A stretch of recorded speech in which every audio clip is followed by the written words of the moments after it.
Welcome to the Bell Midnight. In this episode, we'll be talking about Voodoo Death, or Hex Death. I'm your host, Joseph Michaels, joined by John Mack, so we'll get right into it. So, have you heard of Dr. Walter P. Cannon? I have not. You have not? Well, he was an American physiologist, professor and chairman of the Department of Physiology at Harvard Medical School. He was one of the men who coined the term flight or flight response, and he developed the theory of homeostasis. So he's a big name. He did a lot of stuff. He rose to that position at Harvard roughly in 1906. So a lot of these stories are coming from early 1900s or earlier. Right, so a lot of this stuff comes from Dr. Cannon, who wrote up a wonderful article in a journal called The American Anthropologist, specifically from volume 44 of April and June 1942, where he talked about Voodoo Death. Interesting. That's an odd subject. Yeah, or the mysterious Hex Death, which, here's what it is. Where it talks about Voodoo Death, it's the controversial and debated idea that death can be brought about not only by physical ailments, injuries, or diseases, but also by the mind itself. So in these cases, it would be stress, fear, shock, or simply the belief that one is dying can make it physically so. This is what he talked about in the journal. Yeah, it messes up the balance of your body and you put additional chemical and physical stresses on yourself that, even doctors talk about that today. You have to maintain stress-free to make a good recovery, Psychosomatic death, right? Yeah. Okay, yeah. We got some interesting stories and interesting cases here. But before we start, let you know about something called boning. Are we going to have the talk? All right, so it's something called...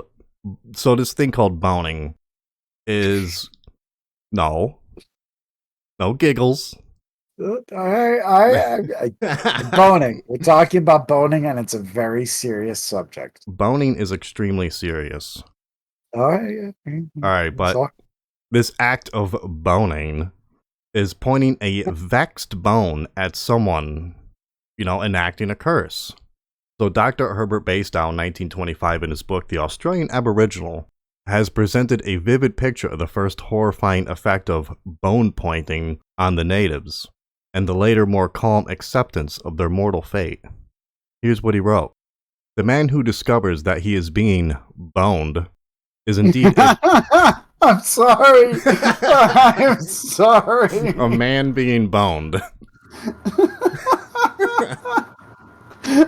Oh, that bone's been pointing everywhere. Side effects include pregnancy. Men being boned. We're talking about men being thoroughly boned. Please continue.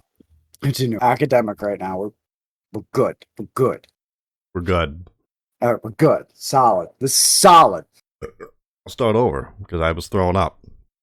The man who discovers that he is being boned is indeed a pitiable sight. He stands aghast, with his eyes staring at the treacherous pointer, and with his hands lifted as though to ward off the lethal medium, which he imagines is pouring into his body. Oh, God. You're doing this on purpose, you son of a bitch. You're telling me not to laugh. Where was I? All right. His cheeks blanch, his eyes become glassy, and the expression of his face becomes horribly distorted. He attempts to shriek, but usually the sound chokes in his throat, and all that one might see is froth in his mouth. His body begins to tremble and the muscles twist involuntarily. He sways backwards and falls to the ground, and after a short time appears to be in a swoon, but soon after, he begins as if in a mortal agony, and covering his face with his hand, begins to moan. His death is only a matter of comparatively short time. That's what Dr. Bastow wrote in 1925 in his book. Okay. I'm trying real hard. I really am. Of a first-hand encounter of seeing a man get boned. So we talked about the vexed bone, or boning, where that comes from. It came from a witch doctor or medicine man or someone of some authority in that tribe or community to hex someone. And Okay. as we heard from Baystyle's accounts, pretty bad. They die right away. Is it magic? The immediate death is kind of odd, yeah. Certainly strange. So in order for voodoo death to work, we'll keep this in mind. So a person places a hex on another that they will die. So that's number one, you gotta have the hex involved. Number two, all the people in the community have to accept that this hex is real and that the person will die. Number three, there's nothing you can do about it. Number four, all victims of previous hexing must have died. Now, the only exception is unless they've escaped this hex through some sort of counter magic. Basically, just to recap, what this requires is a complete and unshakable faith that this is actually going to happen. Yes. This sounds very reminiscent of the things you hear about in the Theosophical Society. You know what I'm talking about? Mind over matter. Something can only exist. Basically, like what is that, torpor? Exactly. So there was a doctor writing about this who said it seems that mind over matter is a very real thing. Okay. Given our cases. Let's talk about some reports of voodoo death taking place. Here's another instance of death brought on by superstitious fears in the African tribe, reported by Marola in his voyage to the Congo in 1682. He says, a young male on a journey lodged in a friend's house for the night. The friend had prepared their breakfast, a wild hen. Now this food is strictly banned by a rule which must be strictly observed by the immature, because he was a young man. Mm-hmm. The young fellow demanded to know whether it was indeed a wild hen or not, but the host told him, no, of course it's not. So he ate it heartily and proceeded on his way.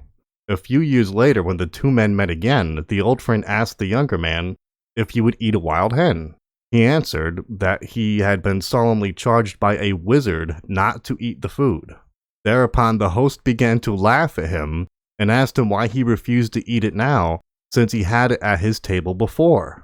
Upon hearing the news, the man immediately began to tremble. So greatly was he possessed by fear, and in less than 24 hours he was dead. That's interesting. His ignorance of his dinner or breakfast protected him because it wasn't a belief that he had. It wasn't his beliefs couldn't manifest in any physical distress because he was unaware of the circumstances. The moment he becomes aware of the circumstances, you get that mind over matter effect where he essentially, his own belief system kills him. And it's not the first story like that. We'll move on to another fun story. Mm-hmm. So in New Zealand, there are tales of death induced by ghostly power. So in Brown's New Zealand and its Aborigines, Brown's the author of the book New Zealand and its Aborigines, 1845, there is an account of a Maori woman who, having eaten some fruit, was told that it had been taken from a tabooed place. She exclaimed that the sanctity of the chief had been profaned and that his spirit would kill her. This incident occurred in the afternoon. The next day, around 12 o'clock, she was dead. Now, the cause of death is it unknown, or is anybody? I guess we're dealing with, the past here, so there's no coroner. Yeah, what I mean? This one particular instance, I believed, sparked debate of whether or not the witch doctors were using poison. Yeah. Some doctors said, well, not in Australia because they don't have the right kind of plants and herbs to enact unless they've a lot discovered something venomous they could use. But yeah, but in some parts of the world, poisons are a big deal to witch doctors. Yeah. Well, look at Nightshade, So we have another story. This one's pretty interesting. This one involves the witch doctor Nebo. Great name. Yeah, I like it. It's easy. Dr. S.M. Lambert of the Western Pacific Health Service of the Rockefeller Foundation wrote to Dr. Walter Cannon on a few occasions that he had evidence of death from fear. In one case, there was a startling recovery at a mission in Monomoa in North Queensland, where many native converts, but in the outskirts of the mission was another group of non-converts, including the witch doctor Nebo. The chief helper of the missionary was Rob, a native who had been converted. When Dr. Lambert arrived at the mission, he learned that Rob was in great distress and that the missionary wanted him examined. Dr. Lambert made the examination and found no fever, no complaint of pain, no symptoms or signs of disease. He was impressed, however, by the obvious indications that Rob was seriously ill. From the missionary, he learned that Rob had a bone pointed at him by Nebo, so he was boned, and was convinced that in consequence he must die. Thereupon, Dr. Lambert and the missionary went for Nebo. They threatened him sharply that his supply of food would be shut off if anything were to happen to Rob, and that he and his people would be driven away from the mission. At once, the great witch Dr. Nebo agreed to go with them to see Rob. He leaned over Rob's bed. He leaned over Rob's bed, told the sick man that it was all just a mistake, a mere joke indeed, that he had not pointed the bone at him at all. And Dr. Lambert testifies, the relief was almost instantaneous. That evening, Rob was back to work, quite happy again, and in full possession of his physical strength. It was all just a joke. It's just a prank, bro. Yeah, a hell of a prank. So here's another great story. The experience of Dr. P.S. Clark with Kanakas working on the sugar plantation of North Queensland. One day, a Kanaka man came to his hospital and told them that he would die in only a few days because a spell had been put upon him and nothing could be done to counteract it. Now, this man had been known by Dr. Clark for some time. He was given a very thorough examination, including an examination of the stool and urine. All was found normal. But as he lay in bed, he gradually grows weaker. Dr. Clark decided to call upon the foreman of the Kanakas to come to the hospital to give the man assurance. But on reaching the foot of the bed, the foreman leaned over, looked at the patient, and then turned to Dr. Clark saying, "Yes, doctor, close up him he die," i.e., he is nearly dead. The next day at 11 o'clock in the morning, he ceased to live. A post-mortem examination revealed nothing that could anyway account for the fatal outcome. People are just dropping dead from getting boned. Here's another good one. Another observer with medical training, Dr. W. E. Roth, 1897, who served for 3 years as government surgeon among the primitive people of north-central Queensland, has also given pertinent testimonies. So rooted sometimes in this belief on part of the patient, Roth wrote, that some enemy has pointed the bone at him, that he will actually lie down to die, and succeed in his attempts, even at the expense of refusing food and succor within his reach. I have myself witnessed 3 or 4 such cases. So, I mean, these people are refusing food and stuff when they're lying there thinking they're dying. And then they die. So, yeah. So they're kind of just, if they are dying, they're hastening their death. Yes. Another account from Dr. J. B. Cleland, professor of pathology at the University of Adelaide, has written to Dr. Cannon that he has no doubt that from time to time the natives of the Australian bush do die as a result of a bone being pointed at them, and that such death may not be associated with any of the ordinary lethal injuries. I have questions, Matt. Question number 1.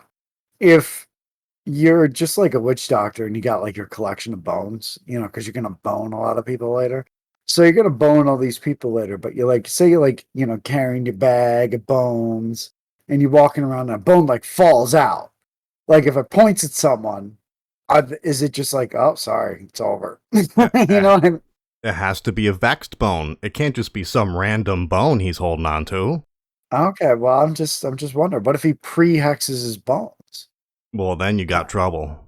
I suppose you do. It's like dropping a bag of grenades. The shrapnel can go anywhere. It's bone. Everybody getting boned. I think he has to actually point the bone at you. It's probably malicious intent. And look at you. You can't go walking around terrified of bones all your life. Yeah, well, I mean, exactly. I mean, and is there any specification of what, does it have to be human bone? Can it be a chicken bone? Could you be digging into the old turkey on Thanksgiving and like that wishbone's pointing right at you? You're gone because you didn't fucking eat your turkey right. I think it's more powerful if it's a human bone, right? Okay, gotcha. It would have, well, or a bear. No, I could take a bear down. Yeah. Okay, so interesting. So these people are getting boned and they're dropping like flies. Well, there's so many jokes I can't say because people are going to listen to this. But here's the question. Is it because the bone is magic? Is it because the bone is magic or because the thinking is magic? That's the question. How about I give you another case and you can decide? Okay. All right. I'm fire away. I'm sitting here with rapt attention. I want to hear about this bone. So moving out of Australia, this case took place in Nashville, Tennessee. Okay, now that's interesting. It was a patient who had been admitted to have surgery for cancer of the esophagus. Yeah. He was then told that the cancer had spread and become terminal, with the prognosis of only a few months to live. His health then deteriorated rapidly until he passed away just as predicted. However, bizarrely, it was found that after his death, that he did not in fact have terminal cancer at all. Whoops. And the scans had been botched. Indeed, there was found only a small tumor that in no way could have killed him. What do you think of that one? That one I'm a little sketchier on, because when you're dealing with cancer, there's lots of things that can go on. With cancer, that you can do things to your liver. And when did this happen? What was the year again? I don't have a year for this one. They refused to give me a year. Okay. So if this was before a lot of modern technology, you know what I mean? Just like your basic shit. Like if they were doing scans, they were using older stuff. There's stuff they could have missed. This stuff like this is always hard too, because they're only going to do as much as a patient can pay for as well. You know what I mean? Right. Like, so if this guy is poor as dirt and he walks in and he's like, "Oh, I need treatment for cancer," and they're like, "Oh, yeah, we'll do some scans. We'll just do the basic shit." But in those kind of cases, you can miss a lot of stuff. Now, if you got some guy who's a billionaire and he walks in and he goes, "Yo, I need you to treat my cancer," you better believe you could wallpaper the planet in his scans in every available medium. You know what I mean? Right. So, I mean, the cancer one's hard to accept because we know that this guy had cancer. He was obviously being treated for cancer. And while the diagnosis was botched in the beginning as far as the extent of the cancer, I mean, there's something already going on, which, you know, it's not out of the realm of possibility per se. I mean, to be considered, but at the same time, it doesn't lend quite as much weight as someone who's otherwise completely healthy and functioning, just like, you know, dropping like a bird out of the sky. He didn't have cancer. Yeah, you say he didn't have cancer, but you also said that they found a small tumor that was So obviously tiny. So tiny. So yeah, but tiny. even a small tumor, man, you can have the tiniest little piece of shit problem with you, and you know, boom, it goes off like a bomb in your body. All it's got to do is affect the right thing at the right time, introduce the right weakness, and your whole body can go south. Especially if you believe you're gonna die. Yeah. You believe you're gonna die. It's, you know. Well, if you're disappointed that that story didn't have a date, this one took place in 1960. Now it's getting interesting. 1960 in Oklahoma City, United States of America, son. America. Yeah. So this is a rather famous report. It comes from 1960 when a businessman named Finis P. Ernest of Oklahoma City began to display some very strange symptoms that no one could explain. Now, he was the owner of a successful nightclub, and he was normally a very healthy man, but he suddenly got beset with asthma attacks shortly after agreeing to sell his business. He was first hospitalized on January of 1960 in a semi-conscious state suffering from breathing difficulties, but was soon released when his symptoms subsided. Okay, interesting. A few months later, he would be admitted again with the same asthma-like symptoms, as well as convulsions and seizures this time. He would be re-released and readmitted like this over and over for the next few months. There's so much data I'd like to have with this. It's impossible to know it all, but, you know, it could even be an HVAC system. It could be, you know, filters on the HVAC. It could be all kinds of shit. You know, or it could be a curse. A curse? It seems to me to be the most plausible explanation, obviously. I mean, well, it was, because that's what happened. Oh, you didn't tell me that. Well, oh, jeez. Well, here's what happened. Huh? What did he believe in curses? I don't know. We'll find out. Okay. Well, tune in next time when we forget that we ever had this conversation and we talk about something else. It'll probably be Bigfoot humping boats or something. Seemingly all of this as the sale of his nightclub was going through. This was all happening when the sale of his nightclub was going through. So the attending physician Dr. James Mathis, could find nothing actually physically wrong with Ernest. Yet his condition would continue to get worse, to the point that he was now being admitted to the hospital multiple times with near-terminal symptoms, the causes of which could not be ascertained. Was the dude doing acid? No acid. I don't know. He owns a nightclub. He's probably getting all kinds of shit floating through It is the 60s. Yeah, it's the 60s. Everybody's on something. Everybody's smoking something. But moving on, Dr. Mathis begins to see a pattern in these hospitalizations. Okay, he's seeing a pattern now. What's going on here? And that they seem to coincide with Ernest's visits to his mother. And when he was advised to try not visiting her for a while, his symptoms disappeared entirely. Okay, keep that in mind. A look into the history of the two of them showed that they were uncommonly close. And not only that, but she had been strongly against the sale of his nightclub, of which she was his business partner. When he decided against her wishes to sell it, she had allegedly told him, "Do this and something dire will happen to you." 2 days later, after being told this, his mysterious illness has started. In the end, on the day of which Ernest was to reinvest the money, he had made off the sale of the nightclub. He had gotten a call from his mother telling him that to go through with it would be the end of him, and he seemed to really believe it. Okay, so he's got the belief in there. His mother sucks. Yeah. So his health takes a steep downturn for the worse, and after a bout of intense lung difficulties, he passed away in August of 1960. So between the phone call where she's like, "Hey, I'm gonna ruin your shit, buddy," and him passing away, had he been in contact with her? Yeah, he would visit her regularly. Yeah, but the doctor advised him not to visit his mother. When he died, he had not visited his mother again before when the symptoms had taken a steep, when he started to croak? Because I'm going to be straight up with you. I think she was poisoning. Might have been using an aerosol. I don't know. I mean, could be anything. Although that's fairly sophisticated for some old-timey mother to be poisoning someone with an aerosol. They did an autopsy. And when they did the autopsy, they could find nothing physically wrong with him. No evidence. Yeah, no evidence of a heart attack or a stroke. Nothing at all to explain why the man died. The only answer doctors could come up with was that he psychosomatically killed himself due to the extreme conviction that his mother's dire omen had to be true. I mean, this is certainly not out of the realm of possibility. I could see that. Maybe when he just went to go visit her, maybe it was just black mold in her house. You could have been, dude. I dealt with that. Black mold, man. That stuff will screw you up. Yeah, I mean, it could have been, because she could have black mold in her house, but then again, why isn't she showing the symptoms? Although some people are more susceptible to it than others, I guess. I don't know. It's like anything else. But yeah, I mean, that one's odd. He could just believe, because his mother was obviously his whole life. He went into business with her, and people said that they were unusually close. So when she says, "Hey, you're going to die, buddy," maybe he just believed it. Right. He was a real mama's boy. A real mama's boy. Come on. Mommy!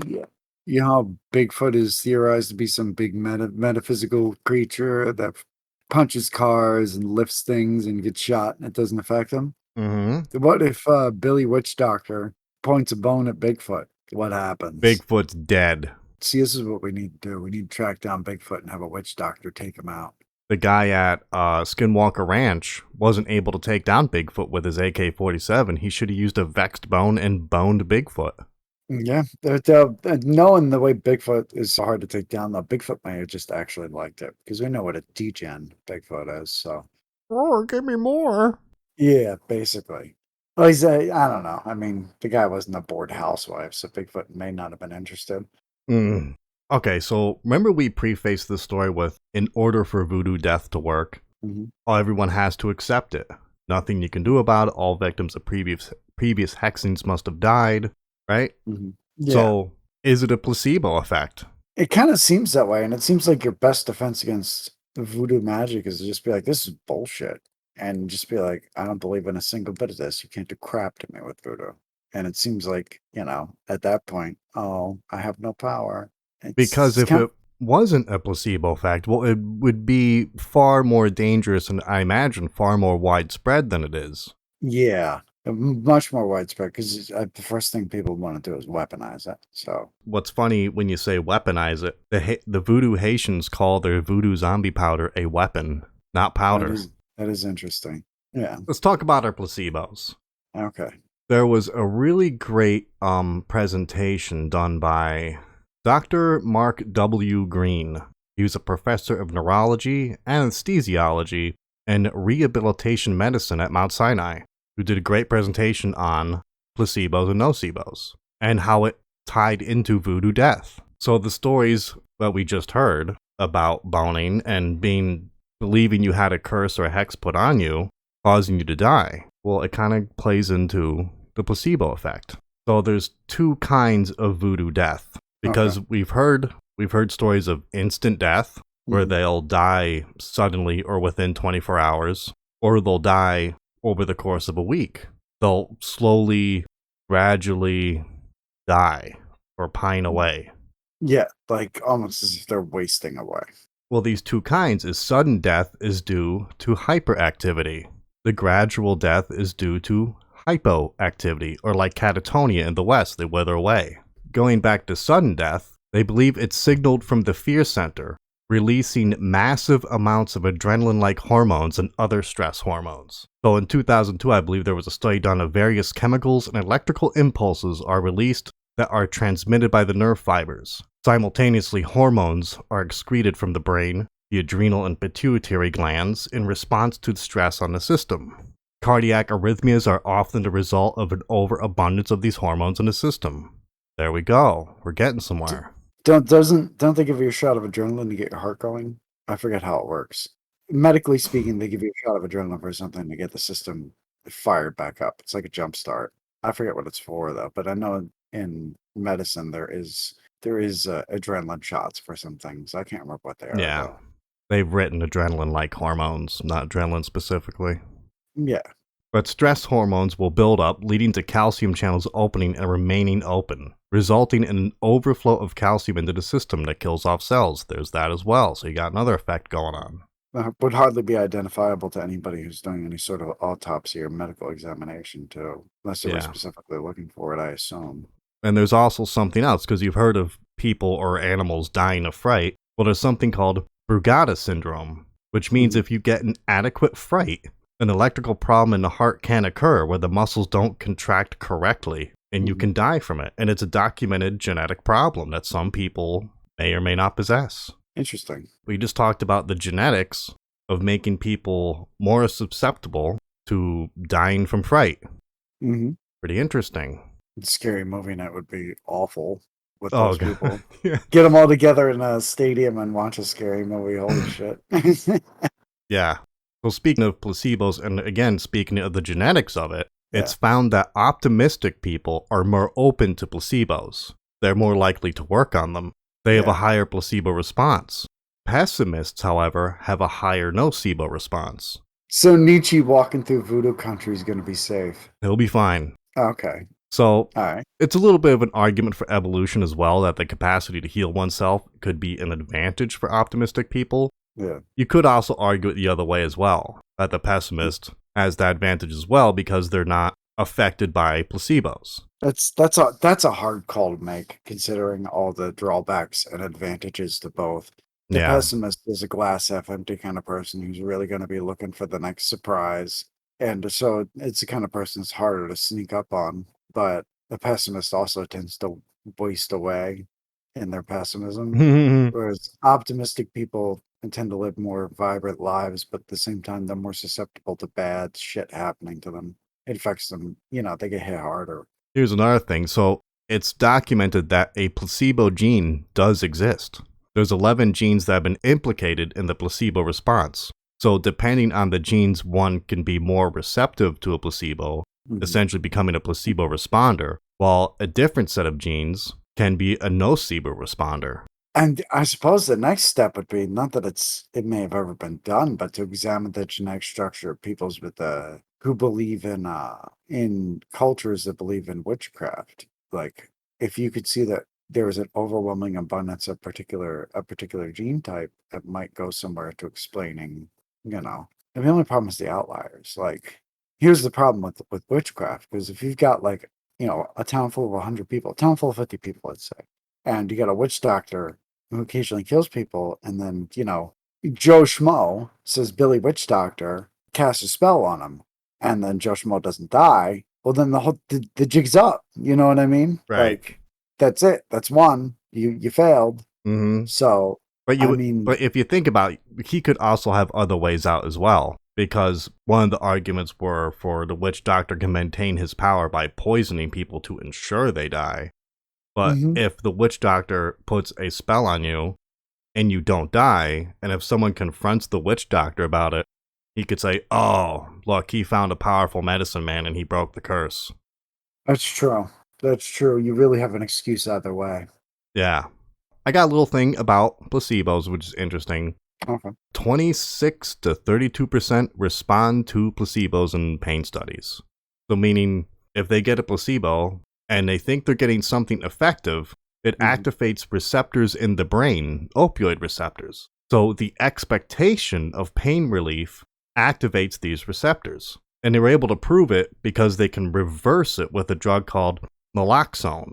Okay. And it shows that will close the opioid receptors. The people who receive the placebo that get naloxone, after that's administered, they say the pain comes back. Okay, so this has a physiological basis. Exactly. And it has part to do with the reward system of the brain. So another one is dopamine. A great way to get the big one. The big one. So cigarette smoking, great dopamine. Caffeine, carbohydrates, so like candies and things, will release dopamine. You know, you see these kind of things in, games sometimes where they engineer the best reward system to really get those dopamine hits to get people addicted to whatever game it is. Oh, and don't forget the big one, activism. Yeah. That's a big old dopamine hit. So because carbohydrates and candies can be a dopamine hit, so basically this means is your sugar pill as your placebo is actually really bad because it can actually give you a positive because it will give you a dopamine release. So if you're going to do a study, don't use a sugar pill.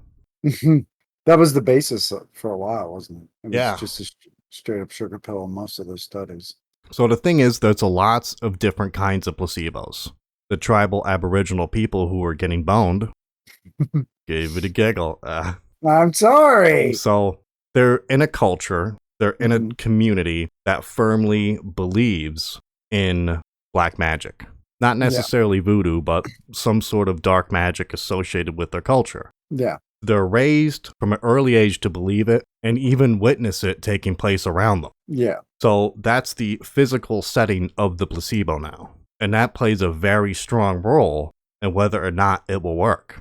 Along with this, belief system in your physical setting, right? Yeah. You got to give them credit. The witch doctors are excellent con men. Man, are they ever. But some of them are real. Okay. Arise, chicken. Arise, chicken. Arise. Now, there's been research in the scene what kind of placebos are actually the most powerful. Okay. They have a list. So if you want to make a placebo, you follow this list. The most effective placebo is surgery. So basically people believe that they have surgery to correct a problem and they believe the problem's gone, blah, blah, blah. Problem solved. I can lose weight now. I had the surgery. Yeah, I can see that. Yeah. Yeah, that's the big one probably right there. So here's our next one on the list. So injections are better than tablets. And if the injection hurts, then the better the placebo of the injection is. Yeah, more feedback. Exactly. So then you also have capsules. Capsules are better than pills. Now, well, yeah, it looks more legit. Colors of your capsules are better than clear. The gold and silver color are the best colors for your placebo. All right. 2 placebos are more effective than 1 placebo.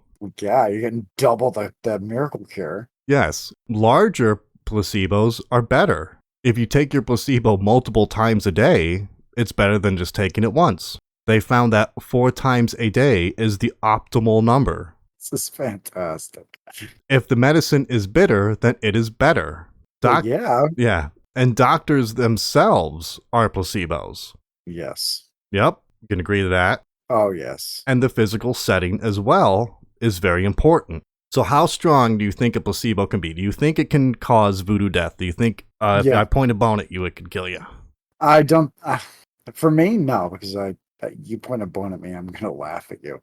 But if I grew up in that culture and I believed in that. And, say maybe my genes line up. Maybe a lot of people around me's genes line up that way. I mean, yeah, even if they don't line up in that particular way to make me more susceptible to placebos, like everybody has placebos. Like we all Mm-hmm. have placebos every day that we use. I think soda makes me stronger. That seems logical. Yeah. How about I'm a better driver when I'm drunk. Yeah, I hear that. I hear that one a lot. I hear that one a lot. A lot of people like to say they're better driving when they're drunk. I'm better drunk, dude. Watch. I'll say this though: when you play a game, you're better when you're drunk. Yeah. Too bad I quit Considerably drinking. better. Yeah, I know, right? Too Well, bad. What a shame. you'll never be MLG now. Wouldn't it be great if there was a modern example of how strong the placebo effect is? Oh, gee, I wonder if we could pick one out. I probably can't say it without us getting banned on everything, but sure. I'm sure if you look hard enough, you could find modern examples of placebos. Okay, I found one that's work safe and friendly, Okay. and it's done by Darren Brown, the famous mentalist. Mentals are fascinating. He did an episode about the power of placebo. It was really interesting. It's called Fear and Faith is the particular episode name. And it's in full length on YouTube, so you can go check it out. But Darren sets up a fake pharmaceutical company which claims to have developed a drug named Rumyodin, which has the ability to inhibit fear. So the interesting thing about the episode is he starts it out with this really fake and exaggerated story about how the military developed this top secret drug that inhibits fear and makes them more aggressive and whatnot. Totally fake. But that's the story that he goes with for the test subjects. In the episode, he helps a man overcome his fear of heights.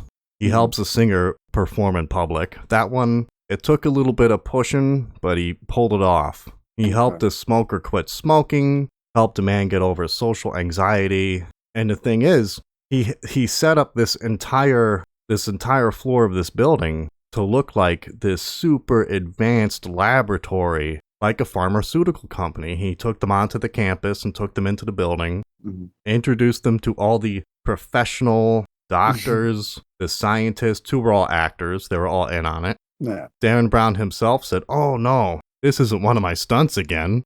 I'm doing a documentary on this amazing drug that can change the world and help so many people. And I want to follow your guys' story." So they bought it, right? Okay. Surprisingly enough, guess what? He chooses the injection, an injection that can hurt for a stronger placebo effect. He made sure he had the physical setting. Obviously, he had like a whole fake lab put together. He had plenty of doctors. Doctors themselves are placebos, even though they were actors in this case. To top it off, he also gave them pills to take after the injection 4 times a day, as we said is optimal, and he chose an optimal color for the pill. No, capsule, I'm sorry. It's a capsule he chose, because capsules are better than pills. He went all the way. He went full tilt, and he's always been good at doing that kind of stuff. So, surprisingly, the placebo took effect after a few minutes after the injection. All right. Wonder drug. And Darren Brown himself said the key was to have multiple layers of placebo to help maximize the effect. They need to have complete and utter faith that the drug was real and it would work. And it did, because the one guy who was terrified of heights got the injection, comes out and stands out on the balcony, and he says to Darren Brown, he goes, "I've never been able to do something like this before." That's fascinating. Isn't it? It's almost like you have to cage the front of the brain. You know what I mean? Or maybe it's the back of the brain. I don't know. It's just, it's fascinating. It just goes to show you how much baggage accounts for everything. So were they ever informed that this particular study was all just nonsense? Oh, of course he revealed it afterwards. I think he revealed it to them after roughly a week or so. What was the reactions? Did they immediately revert back? No, surprisingly, he was afraid they would. But surprisingly, the guy who was afraid of heights, I think he got like a little bit of anxiety back, but he like quickly overcame it and he was fine. So basically, he just needed to be given an example of how it works, and then he said, "It ain't no big thing." Yeah, I believe the smoker had a little bit of trouble over the week quitting the smoke, but I think eventually did. Interesting. The guy with social anxiety, he kind of set him up. He did overcome his anxiety and didn't revert. He said he feels great. I didn't follow them up like years after the show, but at the end of the show. The only person who had a really hard time was the singer who had trouble singing in public. Yeah. But at the end of the show, he finally got her to sing for a whole theater, which she could never do before. I wonder if that's how hypnotherapy works. Yeah, that's interesting. I wonder if hypnotherapy is convincing the part of your brain that's responsible for that stuff. Like, I wonder if instead of programming somebody, you're just convincing somebody. You know what I mean? Like maybe hypnotherapy is a shortcut around the placebo. And you know what's interesting about hypnotherapy is it doesn't work on everybody. And as a matter of fact, as I recall, I may be way off on this because I have zero data in front of me, but isn't the percentage of people who are susceptible to hypnotherapy about the same as the percentage of people susceptible to placebos? Possibly, but I've also heard that if you don't want to be hypnotized, then you can't be hypnotized. But I don't know if that's true or not either. That might be true. I'm not sure. I'm not sure. Also, see, with hypnotism, being hypnotized, I'm not sure if not even that you don't want to be hypnotized, but if you don't believe it will work. I wonder how that plays into it. You know, I actually saw a thing about a con man who was able to con people into thinking he actually could hypnotize them. But it was actually all a bunch of like James Randi level tricks he played on them, making people think that they were genuinely hypnotized when they weren't. He was just messing with them the way a mentalist would. You know what? And it just goes to show, man, that it's one of my favorite quotes ever is give me a smart mark over a stupid mark any day. You know what I mean? Yeah. Some people are too smart for their own damn good. Well, it's like the old saying that when you're trying to cheat somebody out of money and you have an exceptionally smart person, they've convinced themselves psychologically that they're so smart that they're not going to lose this money. They have trust in their judgment. But when you're trying to convince an idiot to give you $5, the idiot holds on to his $5 because he just understands my $5. Yeah. You know what I'm so like it's considerably more difficult. That's why what they say is because of the amount of influence the person's own psychology plays over convincing them to do particular things. Maybe it would be the same as in feeling fear of having a fear of heights or something like that. When you get down to like those kind of tricks become harder as you get down the working class line. Whereas like, you know, it's easier to run $1 billion scam on a bunch of elites than it would be on, you know, Plumber Joe. Is that why everything's so corrupt now? I wouldn't be surprised if it's a factor. Yeah, that's our little presentation on Voodoo Death. Not much to it other than people believing they are going to die from a curse. But maybe there's examples of real curses we could look at. Ooh, real curses. I don't have any. Oh. What a disappointment. I was ready to get into the blood and guts and effigies and all kinds of crazy stuff. And you say, I don't have any. I'm not saying that there aren't any. I don't know. That's a very interesting subject, the mind over matter thing. And there's, you know, like the new hypothesis. Like, well, you've heard the age-old expression: if a tree falls in the forest, there's no one around to hear it. Doesn't make it sound blah. You know, you've heard that. The whole battle over that, yeah. Yeah, it's tired and it's played to death, but at the same time, there's like people saying now with the way things might actually work. That's not the question. It's not if a tree falls in the forest and there's no one around to hear it, it doesn't make a sound. Instead, it would be if a tree falls in the forest and there's no one around to perceive it, is there even a forest? If we live in a simulation, then the tree doesn't make a sound because the tree never really falls at all. It just gets loaded, already fallen down when you come across it. Yeah. Save on RAM or something. Yeah, the universe is running out of RAM, man. It's a 486 Packard Bell. Anyway, we'll wrap it up here. All right. That's it for this episode of Bell Midnight. Maybe next episode we'll just talk about ghosts or something. Ghosts! I have a phantom in my microphone. Yeah, there he is. The ghost in your microphone. All right, that's it for this episode. Later.